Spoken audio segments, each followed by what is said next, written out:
Sasha sangene ehora lokugcina lohlelo lethu Ekhaya Jikelele ziyawambukelela ohlelweni kumanzi phansi. Nathi sibona nje noza kwethu iCruise manzi ite siyajuquza. Angithi phela umengameli wezwe wathi uma ngabe kunqoba amabhokobhoko kwamanqabende bomhlaba. Wathi ke umengameli zakhamuzi thathandala iholide. Hayi nathi salemukela ngezakhe ezimhlophe. Yazi omunye ubaba ubexoxa ke lapha eTexini nembukeli ethi hey cha ngimdala impela. Kodwa hey uyabona iPronek bengasafuna ukuphuma ekhanda ngiyakhala.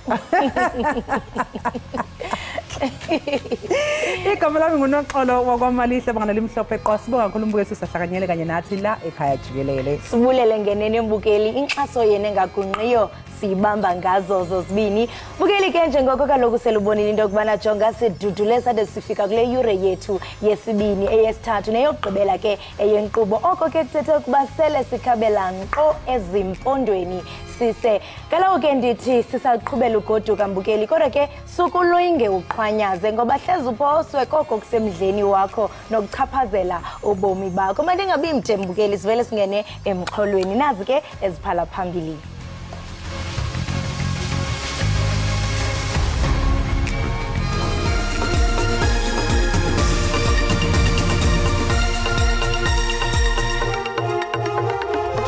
Thank you very much. You're posing a very difficult question.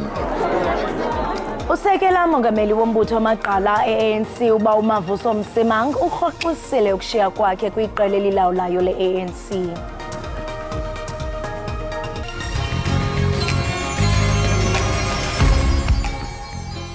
Usekela mongameli wombutho wamaqala ANC uba uMavuso Msimang urhoxisile ukushiya kwakhe kwiqela elilawulayo le-ANC. Eliqala le-ANC langenisa incwadi yayo yokushiya kwi-ANC kusosiba Jikelele walombutho umnumzana Fikile Mbalula kule veki iphelileyo. Lityholo lombutho ngezityholo ziliqela neziquka ungazimiseli ukohlwaya amalungu ayo angaziphathi ngendlela efanelekileyo. I-ANC thembise ukunika ingqalelo izikhalazo zosekela mongameli wombutho wamaqala e-ANC uba uMavuso Msimang yavuma nongawaquki kuluhlu labagqatswa abo babandakanyeka kwikomishoni kaZondo nabanamagama angekahlanjwa ikomishoni ye-ANC ejongene nokuziphatha. Usosiba Jikelele we-ANC umnumzana Fikile Mbalula uxolisile ngentetha zenzileyo nebezingathi zimtyhola ngokufunjathiswa kaMsimang liqela elitsha lezopolitiko. Kunje okaMsimang ubuyele kwakhona kwi-ANC emva kwentlanganiso phakathi kwakhe nokaMbalula nebanjwe ngolwesibini kule veki. Umengameli uCyril Ramaphosa uthi izinga eliphezulu lobugebengu lihlinzela ezibini imizamo yokusimamisa umnotho kuleli kwazise likhahlameza izakhamuzi nosomabhizinisi. Umengameli Ramaphosa ukusho kunomviliyo lwamaphoyisa ngaphezulu kwe-1,400 asanda kufungiswa eKimberley Northern Cape abalelwa e-10,010 amaphoyisa azojutshwa einhlakeni ezahlukene zophiko lwamaphoyisa iSouth African Police Service. uRamaphosa uphethe ngokuthi ngokubambisana namaphoyisa izwe lizoyinqoba impi yezinga eliphezulu lobugebengu kuleli. Umongameli waseMelika uJoe Biden kunye nomcebisi ophezulu wezokhuseleko kuzwelonke uJake Sullivan bachube isikhwebu kunye nenkulumbuso yaseSirayeli uBenjamin Netanyahu ukuba behlise uhlaselo oluqhubekayo eGaza.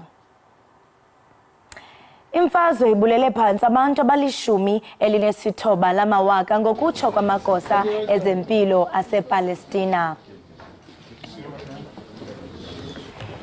Abameli bamalungu e-EFF ePhalamende abavele phambi kwekomiti elibhekele ukuyiphatha kwamalungu ePhalamende esishayamathetho sikazwelonke asephosa imibuzo malungana namandla ehhovisi likasomlomo wePhalamende kuzwelonke. Bathi akufanele lamandla usomlomo awasebenzise ngendlela ethandwa nguye.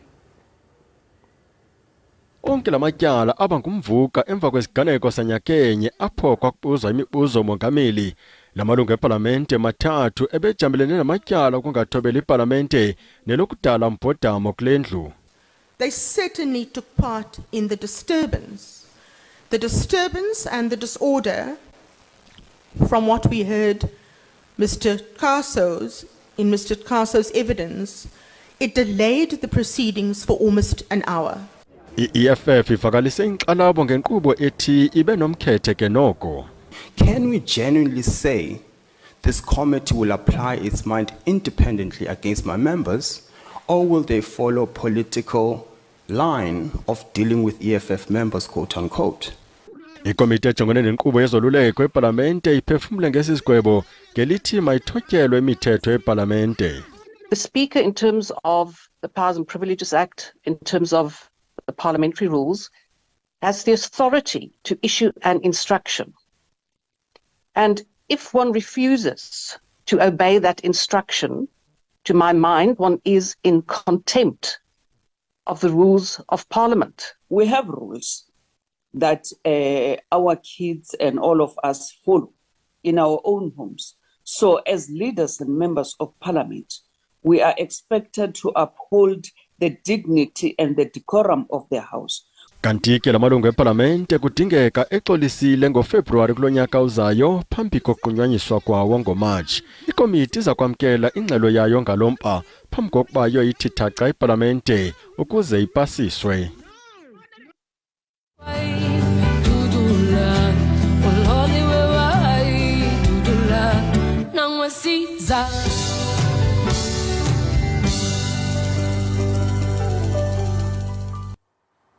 Kubanjwe inkonzo yesikhumbuzo kabulelwa mkhuthukana nobedume ngegama likaZahara Phezolo kwinkonzo yaseRema Bible Church eRandburg eGauteng. Le mvume engusaziwayo neyaphumelela imbasa eziliqela isweleke ngomvulo wale veki emva kokugula ixeshana kwisibhedlele saseGauteng. uZahara ke noba ngumbhali wengoma ebeniminyaka engama-35 izihlobo ke nezalamane zithi ukhawuleze wabizelwa ngasentla besambuka. Kukhaliswe ingoma uninzi esele lizixolisa ngazo kwelinxeba linzulu lokushiywa ngubulelwa mkhuthukana nobesaziwa njengoZahara xa bekuza kuqala inkonzo yakhe yesikhumbuzo eGauteng.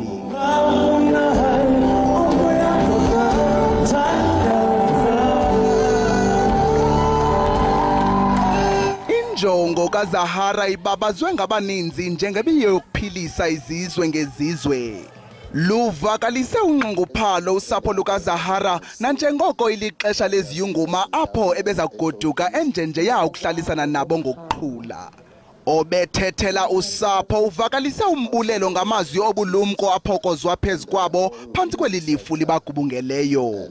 This family at the moment, there's nothing that makes sense at the moment, but whatever that you are doing, the words of wisdom that you have shared to us thus far, we really need them. We appreciate.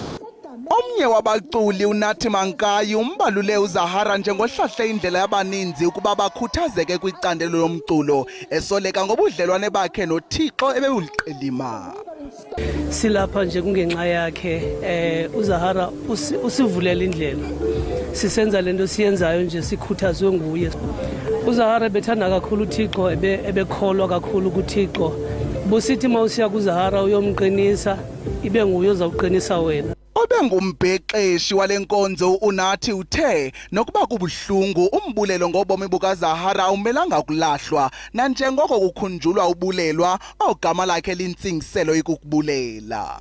KwaXhosa ubulelwa signifies a state of thankfulness, a state of gratitude. We're here to celebrate ubulelwa and to thank her for everything that she has done for us. Obengumyeni kaZahara uthe wohlala emkhumbula nanjengoko weza nenguqu kwingqiqo yakhe ngothando. I will forever cherish all the moments I got to spend with you. When we first met, you took me out of a deep, dark place, and you restored my faith in love again. Inkuluba phathiswa yaseMpuma Koloni uOscar Mabuyane umbalule njengoba nesipho besintama ubutshantliziyo nobuthandazwe. Ukanti isingcwabo sikaZahara sakubanjelwa kokwabo eMpuma Koloni ngomgqibelo we-23 kaDisemba. Ndimlo Lilitha Ntsundwani kwiindaba ze-SABC.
Siphinde sikwamukele mbukeli lapha ekhaya Jikelele.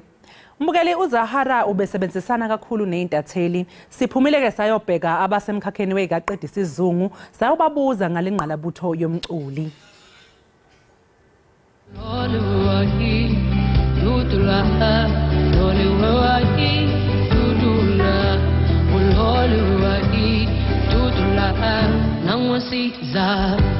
Lengoma eyisihloko se-album kaZahara uloliwe yakhishwa ngonyaka u-2011 ngaphansi kwesitebele somculo i-TS Records esabe siphethe uSibusiso Liyope, uDJ Sbu kanye noTK Nciza. Lengoma uloliwe yangena yagxila yayitholela ikhaya inhlizweni zabantu abaningi eNingizimu Afrika, yagcina isiundaba mlonyeni, yashiya iningi labantu libambe ongezansi. Ingoma uloliwe yayaziwa ngisho nayingane encane ngendlela yabanedumela ngayo. Izintatheli ezibhala ngekaqedisa isizungu zithi uZahara uyibekile induku ebandla.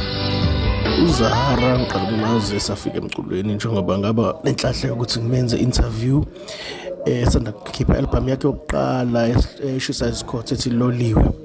Kusula lapho ke bekuthi uma ethola isikhathi eseThekwini afike emavuselanga ukuzoba nengxoxo ngomsebenzi wakhe. Engakusho ngayo ukuthi ube ngumuntu obekhulekile futhi enamancono. Kanti ngesikhathi kuphucuka izindaba ezithinta impilo yakhe ubehlala nginika ithuba lokuthi ngibe sixoxisane naye futhi aveze uhlangothi lwakhe lodaba. Ungomunye abaculi oqopha umlando kulomkhakha futhi ikhono lakhe liyohlezi libatshazwa. Kuma interviews uZahara ebengani umuntu difficult mangaba usenza interview naye because ubeshesha kutshela mangaba interview isithatha elinye direction. Ubeshesha ukuthi hayi angadle interview seyiyeke kunye direction ngemanje ngicela siyeke noma ngibuza omnye umbuzo. So lokho kuba honest kwakhe ukuba honest nokuba open ngento angayithandi bekwenza kube lulu ukusebenza noZahara. Abasakazi okuyibona basuke bexoxa nabo saziwayo baphinde badlala umculo wabo bathi uZahara kwakumuntu ebantwini.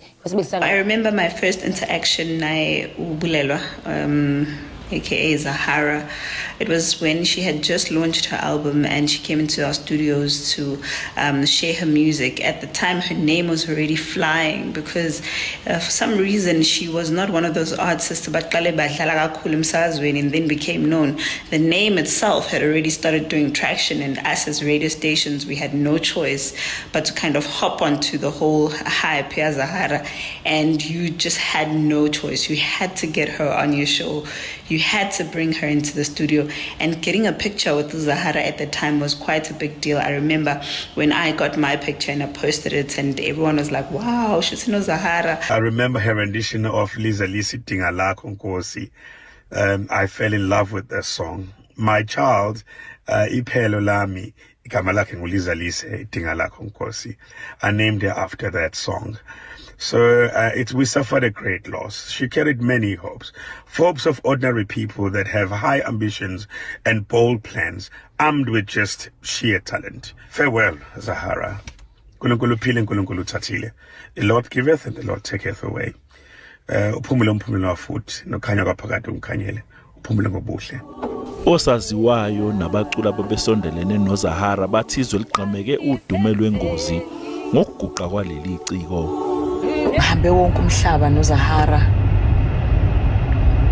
ngambona yonke indlela behamba ngayo and kuningi bengikufundile kuyena ekhambeni kwakhe kungishephile nami ngabe lo nomcebo nguyena ngoba ngokubuka indlela zakhe whether zimbi noma zinhle ngikwazile ukubona ukuthi okay nomcebo ke wena thathe lokho kuzokusebenzela nabo kwazile ukumsebenzela uZahara. Silahlekelwe kakhulu ngokudlula kweZahara. Silahlekelwe kakhulu ngempela because uZahara was not only an amazing singer but she was also a prolific writer. Ingoma zakaZahara eziningi umthandazo kahle kahle. uZahara bekabhala ngezinto ezirelevant kuthina wonke umuntu can relate to the songs. She sang about hardships, she sang about hope. She had conversations with God in every song that she wrote. I feel lifted when I listen to Zahara.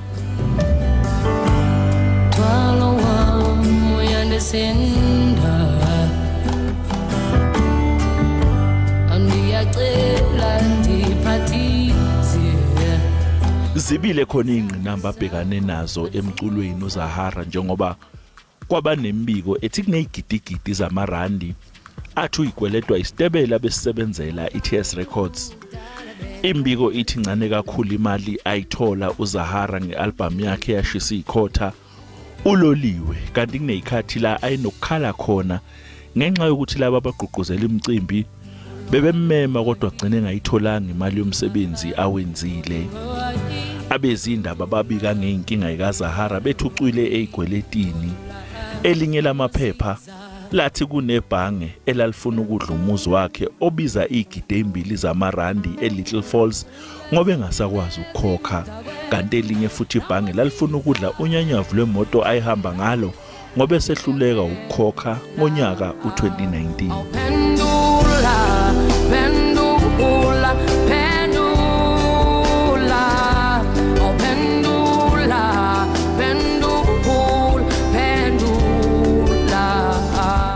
Kule ngoma uZahara unxusa uNkulunkulu umdalo ongabonwayo ukuthi aphendule ngoba thina abantu sesincamile ngokwethu. Lo mculo wazalelwe ePhumlani esifundazweni eEastern Cape. Ezalwa uNokhaya kanye noMlamli Mgutukana uyingane yesithupha enganeni zakwabo ezisikhombisa. Ngaphandle kwealbum kaZahara ethi Loliwe ayikhipha ngo2011 waphinde wakhipha lelicwecwe elithi Phendula walandela ngamanye amacwecwe athi Country Club washiya eTS Records wahamba wayosebenza eWarner Music nalapha akhipha khona ialbum ethi Mgodi nenye ethi Nqaba Yami ayikhiphe ngo2021. Le album ethi Loliwe mbukeli yadayiswa yaphela ngeinsuku ezintathu nje ikhishiwe kwathi kungakapheli nenyanga yabisidayise 100,000 copies yashaya double platinum. Kuthiwa ke waba umculo wesibili ukufinyelela lapha elandele enye ingqalabutho yomculi uBrenda Fassie. Kugcine kumenela ke ukufa eshonele esibhedlela ngomsomluko ebusuku.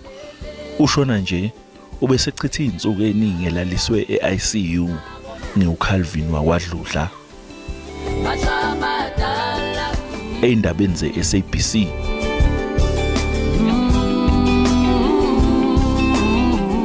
Ngibika ngiseGoli. Sibonga kakhulu uCalvin wakwaDludla ngalowo mbiko. Mbukele nje obuhleze emanzini umkhakha weyikaqedisa izungu ngemva kwedlula emhlabeni komculo ubulelwa Mthukuttukane owaziwa ngelikaZahara. Lo mculo wakhe ligama ngengoma ethi Loliwe ushonele esibhedlela njengoba sebeshilo ke kulo mbiko. uZahara ubephinde futhi ke abe nokuxhumana phela nezintatheli kanye nabasakazi ngesikhathi esaphila. iSABC ke mbukele ivamise ukuthi kube yiyona unqa phambili kweyithinta ukusakaza nokudlalwa komculo. Umsakazi westeshi umhlobo wenene uLakhisi Mtyholweni nguyena ke owaqala ukudlala umculo kaZahara emsakazweni. Asikubingelele Lakhisi, sikubingelele sikwamukele lapha ekhaya Jikelele. Molweni bethuna ndiyabulela kakhulu ba niye nandibiza namhlanje. Sibonga kakhulu ngesikhathi sakho. Lakhisi akuqala nje usixoxele ukuthi kwabanjani nje ngesikhathi uqala ukuhlangana noZahara nanokuthi nahlangana kanjani. uZahara ngidibana naye ngo2010 ngoMay sasibhukhwe ku gig yayinge1st kaJune. So sahlala ke weekend yonke kwindawo sasibhukishelwe kuyo esenguspinach ke ngoko. So nami ndaliphethe ikatara yami naye ephethe yakhe but ukusiqhawula nje msinyane story ukuhlala kwethu lo weekend yonke le kulo bed and breakfast sahamba izikolo sobabini sihambe sibona abantwana sidlalela abantwana. That's when ndadibana naye kakuhle ndamrecorda ke kwezinye concerts sasicula kuzo ngela xesha. Ndathatha ke ngokwezo recordings ezo ndayozidlala eradioweni kumhlobo wenene esenguspinach ngoko engekayi yo record eGauteng. Sadlala ezo recordings ezo ndambiza eradioweni sancokola eradioweni emva koko ke ngoku kwacaca ba ziyatshintsha izinto. Engumuntu ke esoloko engumuntu happy, ngumuntu osenje onwabile, ngumuntu othandleka kajayiva kangcolwa kumnandi kangibana ngoko sasilapho yaphela sihlala erumini yami ngaphela le room yeza banepati sonke silapha ipati eKatara wonke umuntu lapha kuyacula ubusuku bonke so ndidibene naye ngelo xesha ke ngo2010 before abe kanti ke uyahamba ubheka eGauteng. Lakhiz manje akuzange yini kubeke na inkinga uma ngabe uxhumana noZahara ngoba phela abanye ke babe nenkinga uma ngabe sebekhulile ke emculweni bangasigcina isikhathi sama interviews bangatholakali bangabe befuneka njalo njalo. Dikhumbula uphuma kaloliwe edlala kokuqala eradioini kumhlobo wenene kwi-breakfast show yakhona ngengomso ndabe ndizaba seradioini ndamdlala nami uloliwe yaba nguye ofonela mina so ebengumuntu ungafumanekiyo ndicinga into yobana nangoko after ndimdlalile ewayelesini ngalomgqibelo lowo sancokola nepha kwe-hour sincokola ke ngoku ngezinye sesigqibelene kudala sancokola nepha kwe-hour sincokola ngento zaseRhawutini ndibalisela ngeRhawutini ndibalisela ngedeals zaseRhawutini ndibalisela ngabantu baseRhawutini ndikhumbula sasincokola kakhulu about isound yakhe ngoba wayenexhala lokuba ayiwanda abantu baseRhawutini bazokwazi ukuyikhupha nesound yakhe oluhlobililo na iunique ngela xesha ndabe ndanditheke kuye jonga ubani ningene estudio wadlala ngeKatara wacula enye nenye lizawubuildwa around yona so evuya ke ndibalise lezondo so ebengengumuntu ungafumanekiyo xa efunwa ngabasasazi ebefumaneka kuZahara uba uyafuna ngabasasazi noba udinwe kangakanani na uZahara uzambona uzawufika edinwe njalo. Ngokubona kwakho ke uZahara ngabe ukwazile yini ke ukumelana nodumo lomculo? Mntase yabona ke njengoba sikulicala ke Eastern Cape sinibukela weGauteng ba asiyondilula ukumelana nodumo. Kwaye nathi kwelicala ngoku iyakhula i-entertainment kwelicala so siyayibona uba ayondilula ukumelana nodumo ngoba ayibi ngabo bonke abantu abanomdla wokuba ubonakale ungumuntu ophucukileyo abanye abantu bayakufuna ukuhuqela phansi ayibi into ilula ke leyo nangenye ixesha uyakwazi ukuthi xa ungumuntu odumileyo xa izinto zakho zingahambi kakuhle ube udumile andiqondi uba yinto elula leyo so naye ke ayizozinto ezo ndinothi ube unique okanye ube immune kuzo naye zimehlela izinto esithi kube xa sesibukele singabasasazi sibona uba umntase imphazamisile into ethile kodwa zizinto eziza nodumo andiqondi bukhona umuntu odumileyo onothi ukumelana nodumo kukho indlela enye yokumelana nodumo benombukela uSomizizo bethetha kamnandi ndimthandile ethetha ngendlela thina abantu ekufanele into yobana sisebenzisana ngayo nabantu ke abadumileyo ukwenzela into yokuba nabo kungabi nzima kakhulu ukuhoyana nendlela yokuba bengabantu abadumileyo nomsebenzi wabo.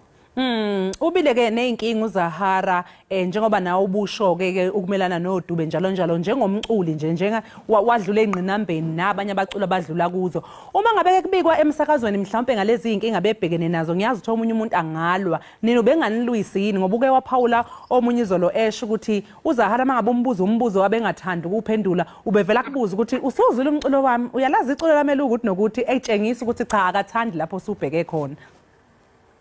Ngumuntu uZahara kawuncola naye uba uzawuza nochuku bengazongena into naye beba nendlela yakhe yokuba angayiphenduli le nto ibuzayo engakhange atsho kuba andizoyiphendula ke le uyithethayo amaxesha amaninzi buyakhumbula uZahara bengengumuntu uza ewayelesini konomathotholo nako ebengumuntu wenza interviews kube promote album ebese phumile kulo level leyo uba ebezaba sewayelesini uZahara uzaba sewayelesini mhlawumbe uphume album wenza i-prime radio shows so xa eze kuwe mhlawumbe ku-afternoon drive yakho i-breakfast show yakho so bezopromote i-album entsha ezayo so ebengayenzi ke into yoba athi uzawulingena uchuku olubuzayo uba uzambuza ngento ethi bayifonini kwathiwa ngawe uzawubuza uba wena uthini okanye bathini bona ngawo abatshoyo mna ndingendawo ndizelele ndiyizeleyo ebengengumuntu ke uza kuphoxa emoyeni nabanye abasasazi bangayithetha loo nto le ebengengumuntu uzavela kuphoxa kodwa ebengumuntu bungasoze umgqibe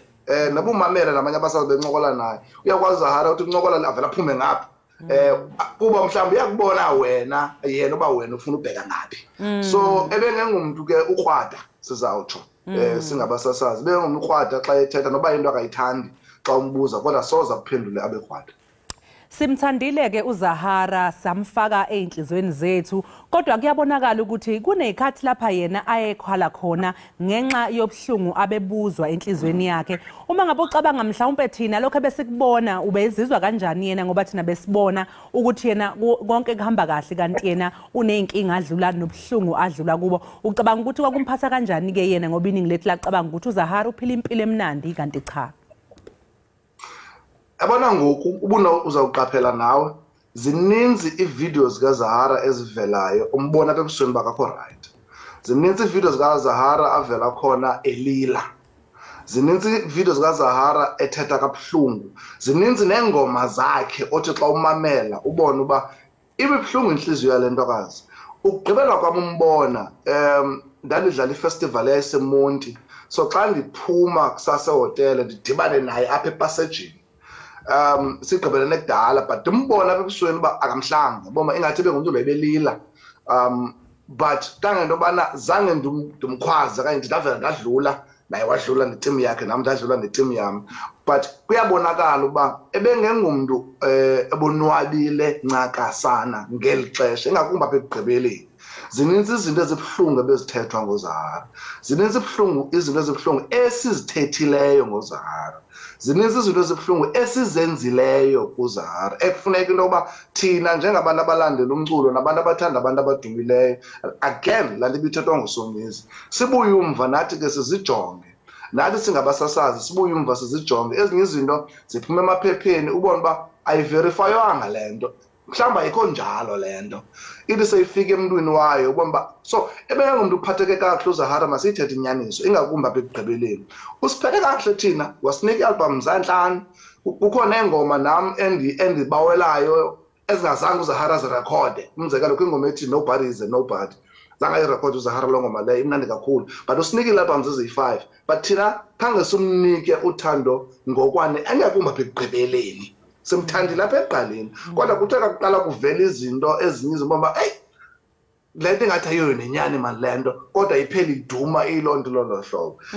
Mhlawumbi ke ingalixesha ngoku lokuba sitsho sithi masincedisaneni kwiimvumi zakuthi kubantu abasebenza eTV-ni ingakumbi nini abasebenza eTV-ni niyabonwa ngelinye ixesha awukho right ndiyona nawe emall ngasabantu babe nayo indlela yokusebenzisana nawe bakwazi ukurida nawe ebusweni uba ingabe usexesheni eli-right naba ungancokola naso so no apha ekugqibeleni uZahara khange simphathe kakuhle. Lakhizi yini ngempela engenziwa ukuze abaculi bakwazi egcineni ukuthi bathole lokho abakusebenzele kanzima ngoba phela baningi abaculi abakhalayo ikakhulukazi ngemali? Look i-industry yomculo ndikhumbula uhamba kwakhe sincokola one of the advices endandinika zona lathi uzuwenza i-licensing deal ke nangona ndingaqondi uba iza kwenzeka ngoba ndinento ethi i-record label ezosebenza nayo izabe iyiyo eyenze i-licensing deal ne-major record label so nyani ke kwenzeka ngolo hlobo kuyafuneka into yokuba abaculi bazifundise ngomsebenzi wabo kuyafuneka uba bazama ufunda incwadi basebenzisane neecompanies abasebenza nazo umzekelo apha e-Eastern Cape lo nyaka uzayo sizaba ne-entertainment summit ezabe ngoDisemba ngenxa yezi zinto ngoba sibaninzi apha ephondweni siyahamba sibheke eRhawutini sibuye kulula ke mntasekhaya ukutyhola i-record label kunokutyhola i-artist uba hayi lakhi ube ignorant hayi lakhi khange uzifundise ngomsebenzi wakho kuba lula ukutyhola umqeshi ngathi ke kwi-space abasebenzi kunokuthi hayi umsebenzi so nakule imeko ke nxedo khona nakwi-record label ebisebenza nayo uba izibone seyigityiselwa ngamatye ngeli xesha ndinayo into ethi ukuba ngaba sinokuba ne-facts on the table the numbers on the table everything on the table singaqala siyibone mhlawumbi ngenye indlela le nto ndivile noSibuwe ethetha izolo ethetha nange-overpayments ezake zenzeka so but ndithetha ndiyijonga mna ndathi man iimvumi zakuthi kuyafuneka into yokuba zihlale phantsi zihlaliswe etafuleni edeskeni zifundiswe ngomsebenzi wazo bakwazi ukufunda bambalwa kakhulu abawuqhuba umsebenzi wabo ubona uba ingilo akho sebenzisana ne-record labels abasebenzisana na ingakumbi kasibukele abantu abafana nomama uJulius Sephuma abangasekhoyo mama uSibongile Khumalo wawubona uba aba bantu bayazihlohla apha enhloko bayafunda ngomsebenzi wabo abaxhomekekanga ku-management yabo because le phela isenzeka uphela uba ne-artist esayinwe yi-record label ene-360 deal whereby izawumanejwa phaa yonke into yayiza kwenziwa phaa uzibuza umbuzo othi if kukho i-dispute izawuyakala njani zizinto ke ezo ezizawufuna into yoba ii-artists zakuthi zihlale phansi and start to educate themselves ngezi zinto. Kuyathokozisa ukuza ukuthi kuzoba nesummit ezoba khona lapha enizoba sabalalisa khona ulwazi nifundise mhlawumbe laba basafisa ukuthi bangene kulomkhakha wezomculo ngoba phela abanye osaziwayo babuye endaweni ezisemakhaya nasemndenini engenamali kahle ke ngakwezemali singenza njani ke mhlawumbe ukuthi sibafundise ngemali ukusetshenziswa kwayo kanye nje nokumelana nje nama pressures okuba umculi sesifundisa laba ke esebesele ayadingeka yini ke mhlawumbe ama mentors if singasho njalo. Uyabona umzekelo njengoba sithetha ngale summit bendikubalisela ngayo izaba ngoDisemba ka-2024 kamnandi izaba seMonti so it's central to abantu abasuka across the Khai PE njalo njalo zininzi izinto esizihlohle kwezantsuku one of those things zezinto uthetha ngazo two ezinye zezinto yi-wealth management ukwazi ukuzimanage nje xa ungumuntu ozibone sowunemali uba imali yakho ihoya njani okwesibini into edibeneke ne-paperwork enokwenza nomsebenzi wakho zibalulekile ezo nto ezo so zizawumenywa ke zonke i-record labels nabo bonke abantu abazi-music execs ayiphelelanga kuphela ku-music as babe ndisitsho siyibiza uba is the entertainment summit so film drama theatre sports everyone ngoba siyabona uba ingakumbi thina abantu abamnyama siphiwe entertainment nesports. So ukuba ngaba asizifundisi kuzo sizawuhamba silahle imali so sizawudibana ke ngolo hlobo ke ngoDisemba ingumsebenzi ke lowo esibambisene nawo umzekelo indimi ubethusile Mcinga Mafa Bavuma nabanye abahlobo bethu apho sizadibanisa khona the entertainment summit ngowubona ukuba ingakumbi apha eEastern Cape izinto ziyakhula izinto ziyaqina so ukuba ngaba aside sidibane under the same roof sizaba nengxaki. So zizifundo ke esizifundayo rhoqo xa kuthe kwakho umuntu wayo sifunde lonto siyifundayo when they understand abanye abantu badla ngothi xa kuleli xesha lo xesha lokuncokola ezo nto kodwa ngenye ixesha iba yi-opportunity evelayo uba mani make sizincokole ngoba kwa umnikazi wazo umzekelo uZahara ngoku uzithethile ezi zinto. Sibonga kakhulu ke Lakhisi ngesikhathi sakho namhlanje ekseni nje sifise ukuthi ngathi kungahamba kahle ke kuleyo summit enithi niyayihlela ningakhohlwa phela ukuthi nisithinte lapha ekhaya Jikelele nisinike imininingwane mangabe sekusondela isikhathi ukuze sisabalalise nathi ulwazi abantu abaningi bakwazi ukuthola lo lwazi sibonge kakhulu benempela sonto emnandi. Nakuwe mntasekhaya ube nemini emnandi ndiyabulela kuwe neteam yakho osebenza nayo aphumule mama spinach nekhaya bethuna lithuthuzeleke abahlobo bathuthuzeleke wonke umuntu ku-industry nithuthuzeleke bethuna enkosi kakhulu ngexesha lakho. Enkosi mbukeli ke lowo ebesixoxisana naye uLakhiso kaMtyholweni owumsakazi lapha emsakazweni umhlobo wenene FM njengamanje ke sinje ke qu eyitolo emva kwekhefu sizobe sisibuya.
Ngise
Sibambe ngazibini imbukeli ngokuhlala nathi sabukele ekhaya jikelele.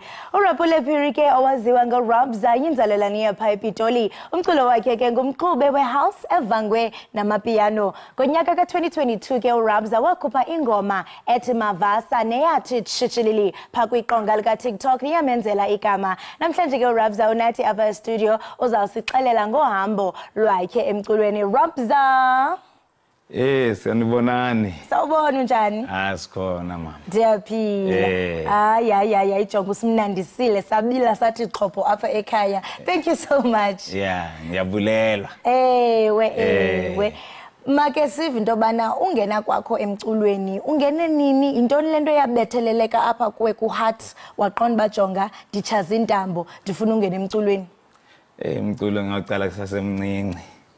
Ngaqala umculo kusasemncinci nete ngoku ushota ama sponsora most of the things. Ngagcina ngingaphumeleli emculweni. Then ngaphusha university.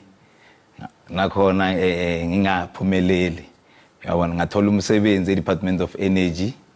Ngasebenza khona eDepartment of Energy umsebenzi waphela ngangena esiphoyiseni. Ngangena esiphoyiseni. I'm a police officer. Yeah, I'm a police officer. Wow. Ngizokubamba. Hayi ngibambela ntoni sentoni. Hayi kaloku ibambise chini. Manje ngiyaqala umculo 2003. Okay. Yeah, 2003 sale nga release icassette. Kunama cassette. Amacassette. Cassette ne CD. Akudala usegaming. Yeah, nga release and then azange phumelele. Wow. Yabona. And then 2020 ngahlangana no Dr. Malinga. Dr. Malinga and then busy ngama business amanye so and then sakhuluma mina naye ukuthi nema ezomculo you can go back to the game. Yabona. That's why ngarelease ingoma ngibonile laba bayibhale chichi mara isithela metsi. Oh, thela metsi. Thela metsi, yeah, ngarelease ingoma no Dr. Malinga bathi thela metsi. Yeah, it was a Rabza featuring Dr. Malinga. The name of song was thela metsi. Somari after that so thing buyile gaming. Yeah, ngabuye gaming, yeah, because of Dr. Malinga. That is why even on the 23 unegigi yena kabati Amaskral Kasi Festival, some of the artists will be there. Shebe Shete with DJ Maporisa, Mama also including Rabza will be there on the 23 of December. Yes. Amaskral Temba Stadium. That's Dr. Malinga's. Wow, amazing. Uhambo lwakho lungqina ilento yokuthiwa yi-resilience. Uyasho into yobana waqala umncinci. Kwakhona amanqinaba nezaqwithi ojongana nazo kodwa zange ujonge emva. And it's interesting xa uthi mhlambe usesipoliseni by profession you are a police officer. Ndikhalela uqonde ngoku and then ezomculo ke ngoku ujugglisha njani both. Sentsho zi-bookings. Uyasho into yobana uzobe ii-bookings ngapha uyafuneka emsebenzini. Wenza njani into yobana kube khona ibalance ungabikho ezawusilela phakathi kwezinto ozenzayo? Yeah, emsebenzini kuna bathini ama vacation leave. Okay. Yeah, wherever I'm going to sing, I must make sure I take a vacation leave. Uyazi ubulapha ekhaya Jikelele. Yeah. Okay. Bayazi ukuthi hayi khona manje ngi-off. Today is my off. Yeah, yesterday I was doing my last shift. Wow. Yeah, today I'm off.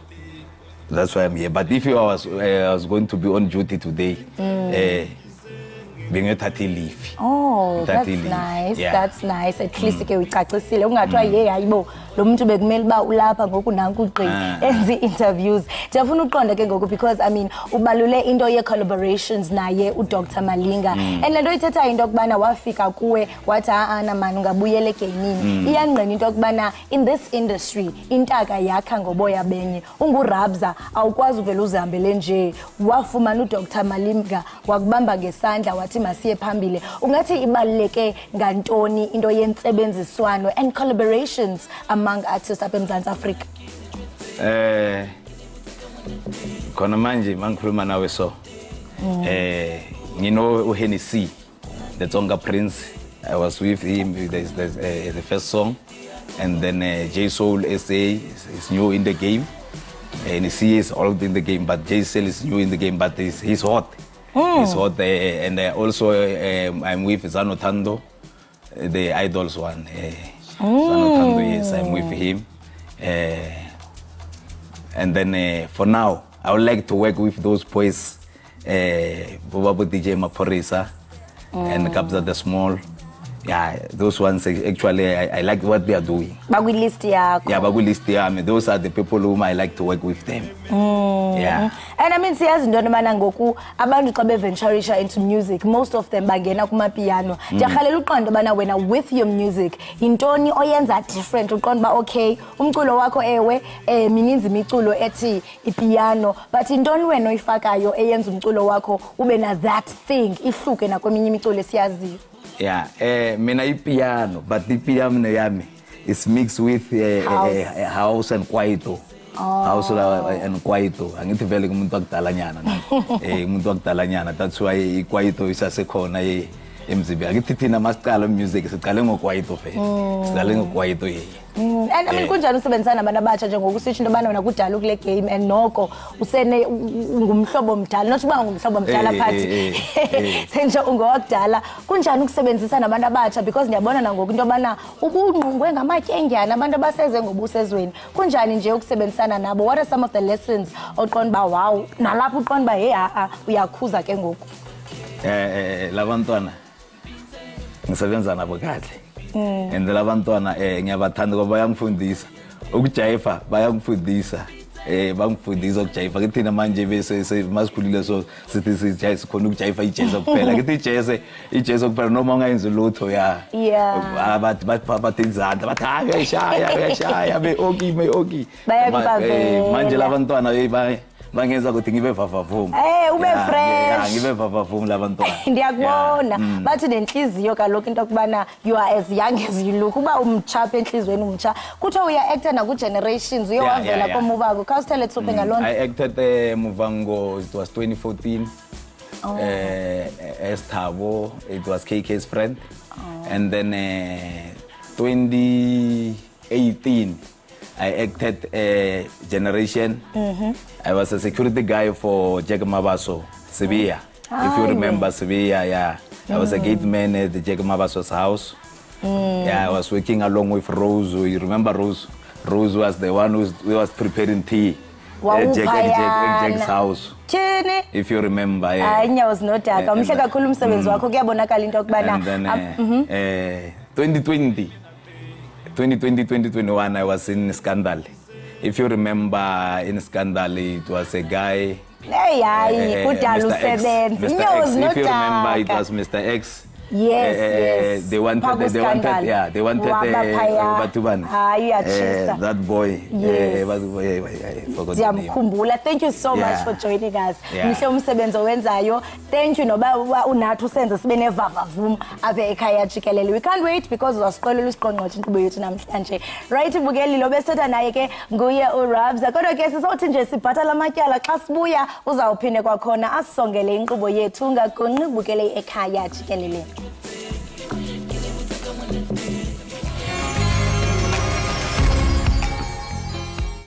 Ake mbukeli sesifike ekupheleni kohlelo lwethu lapha ekhaya Jikelele. Sibonge kakhulu ngokuthi nihlanganyele kanye nathi. Siyabuya ngomsombuluko ngo-6 o'clock ekuseni. Ewe mbukela sinishino ja uRabs ukhona ungxangile ngengoma ethi Lover of My Life.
Kanu buyani, hey, what do you want?